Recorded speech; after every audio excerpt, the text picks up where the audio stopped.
శ్రీ పరాభవనామ సంవత్సర మేషరాశి ఫలితాలు. సాధారణ ఫలితాలు.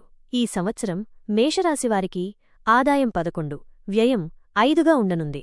జూన్ వరకు గురుగ్రహ ప్రభావం మిశ్రమంగా ఉన్నప్పటికీ ఆ తర్వాత కాలమంతా ఎంతో ఉత్సాహంగా సాగిపోతుంది.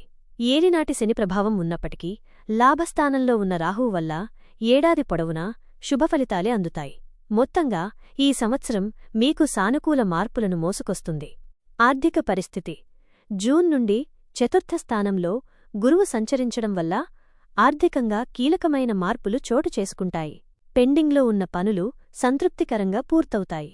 రాహు, శని, బుధ, శుక్రగ్రహాల అనుకూలత వల్ల కుటుంబ సమస్యలు తొలగి ఆర్థిక స్థిరత్వం లభిస్తుంది. కొత్త వ్యాపారాలు ప్రారంభించడానికి, వాహనాలు కొనుగోలు చేయడానికి ఇది సరైన సమయం. వృత్తి, ఉద్యోగాలు. ఉద్యోగస్తులకు ఆఫీసులో ప్రాధాన్యత, గౌరవం పెరుగుతాయి. మంచి జీతంతో కూడిన ఉద్యోగ మార్పులు లేదా బదిలీలు జరిగే అవకాశం ఉంది. నిరుద్యోగులకు కోరుకున్న అవకాశాలు దక్కుతాయి. రాహువు అనుకూలత వల్ల ఉద్యోగంలో స్థిరత్వం లభిస్తుంది. శత్రు, రుణబాధల నుండి విముక్తి పొందుతారు. సొంత పనుల మీద, కుటుంబం మీద దృష్టి సారించడం మంచిది. కుటుంబం మరియు విద్య. ఈ ఏడాది దాంపత్య జీవితం ఎంతో అన్యోన్యంగా, సానుకూలంగా సాగుతుంది. వివాహ ప్రయత్నాలు చేస్తున్నవారికి శుభవార్తలు అందుతాయి. పిల్లలు తమ రంగాల్లో మంచి వృద్ధిని సాధిస్తారు.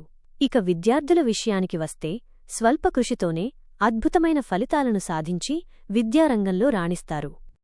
ఈ సమాచారం మీకు నచ్చినట్లయితే వీడియోను లైక్ చేసి మరిన్ని రాశిఫలాల కోసం మన ఛానల్ని సబ్స్క్రైబ్ చేసుకోండి. స్వస్తి.